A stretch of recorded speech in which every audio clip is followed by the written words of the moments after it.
Bonjour, donc dans cet exercice, on considère un point de coordonnées données, un plan P d'équation cartésienne qui vous est fourni, et on nous demande, première question, de montrer que le point H est le projeté orthogonal du point A sur le plan P. Première chose à faire sur votre brouillon, voire sur votre copie même, eh bien c'est de faire un petit schéma ou alors d'imaginer de façon à ne rien oublier pour bien justifier cette question.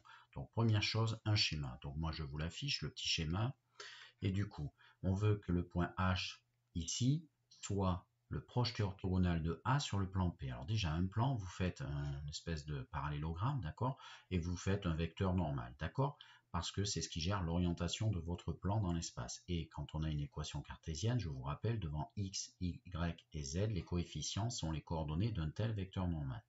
Ensuite, que doit-on justifier pour arriver à montrer que H est donc projeté orthogonal de A sur ce plan? Eh bien, c'est toujours pareil. Vous devez d'abord montrer déjà que H est dans ce plan. Si déjà H n'est pas dans le plan, c'est fini. Mais ce n'est pas suffisant parce que regardez, si H est ici un peu à côté, eh bien H ici ne pourra pas être le projeté orthogonal de A sur ce plan. Il faut absolument qu'on caractérise cette notion ici d'angle droit. D'accord? Donc pour avoir ici la droite H perpendiculaire au plan P, d'accord, il faut absolument que le vecteur AH, d'accord, alors on pense toujours droite, vecteur, plan, vecteur normal, vous voyez, on va passer au vecteur, essayer de traduire le fait que notre droite H, à quelles conditions elle est perpendiculaire au plan P, sachant qu'il est orienté avec le vecteur n. Et donc l'idée, c'est effectivement utiliser le fait que, vous voyez, ce vecteur est un vecteur qui dirige à H, en prenant A vers H, vous voyez, le vecteur AH, il faudrait qu'ils soient tous les deux, vous regardez bien, collinaires.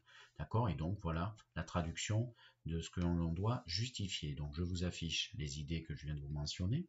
Et donc H, si vous voulez qu'il soit projeté orthogonal de A sur P, si et seulement si, d'une part, le point H doit être dans le plan, et attention, c'est pas suffisant, la droite H doit être perpendiculaire au plan. Équivalence logique, si et seulement si, eh bien le H est toujours dans le plan, d'accord? Et deuxième chose, vous voyez, moi j'ai transformé la notion ici d'orthogonalité à la vision de ce qu'on me donne avec le plan, ce que je peux en extirper un vecteur normal, et ici le vecteur AH, il faut qu'il soit collinéaire. Donc c'est parti, je calcule les coordonnées du vecteur AH, donc ici coordonnées, attention, du point qui termine H, coordonnées du point A, vous faites vos petits calculs, gérez bien les soustractions, voilà les coordonnées du vecteur AH. Le vecteur N, normal le plus simple à extirper, c'est moins 5, plus 1, regardez mon laser à droite, moins 1.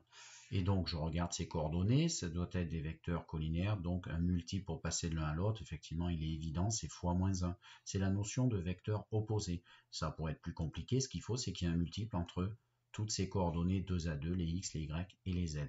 Donc, comme ils sont opposés, ils sont collinaires, j'ai fait la deuxième condition. D'accord? Maintenant, je vais tester les coordonnées du point H dans l'équation du plan. Je vous rappelle qu'une équation ici de cet objet, si un point a des coordonnées, quand je les remplace, qui donnent bien pour tout ce calcul du membre de gauche 0, c'est qu'il est dans ce plan. Si ça ne vérifie pas, il n'est pas dans le plan. Donc j'ai juste à calculer l'expression de gauche pour les coordonnées particulières de H et voir si ça fait 0. Vu la question, je sais que je dois trouver 0. Alors, c'est pour être cohérent. Moins 5 fois l'abscisse de H plus le Y de H moins le Z de H moins 6. Je viens de remplacer ici par les coordonnées particulières de H. Ça fait quoi? Donc moins 5 fois l'abscisse de H, donc on le fait ensemble, c'est moins 1. Je vais changer de couleur. Moins 5 fois moins 1. Ensuite, plus le Y de H, donc c'est 1. Si vous regardez bien à droite dans l'énoncé. Moins le Z de H, c'est-à-dire 0. On fait nos petits calculs. Donc, moins 5 fois moins 1, plus 5, plus 1, 6. 6 moins 0, moins 6. Bon, ça fait 0. Et donc, H, il est bien dans ce plan.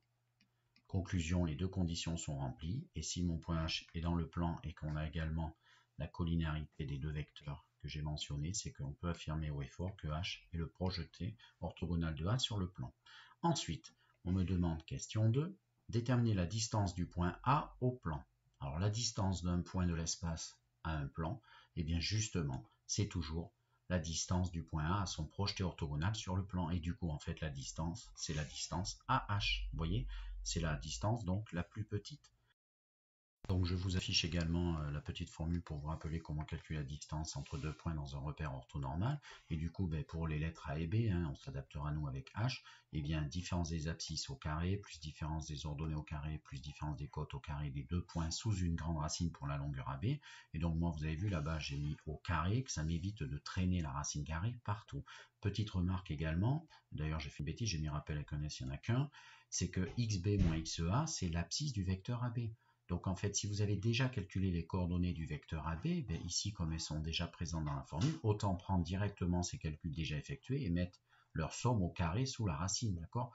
Donc c'est parti à gauche, donc AH au carré, bien moi ça tombe bien, regardez bien, j'ai déjà ici avec mon laser les coordonnées du vecteur AH, donc si je veux la distance AH au carré, attention, donc je ne mets pas la racine carrée, d'accord? Et je passe directement à prendre, donc c'est la fin de mon rappel complètement en bas à droite en vert, donc je prends l'abscisse du vecteur AH au carré, plus l'ordonnée du vecteur AH au carré, vous voyez, un petit peu industriel de façon à limiter les sources d'erreur.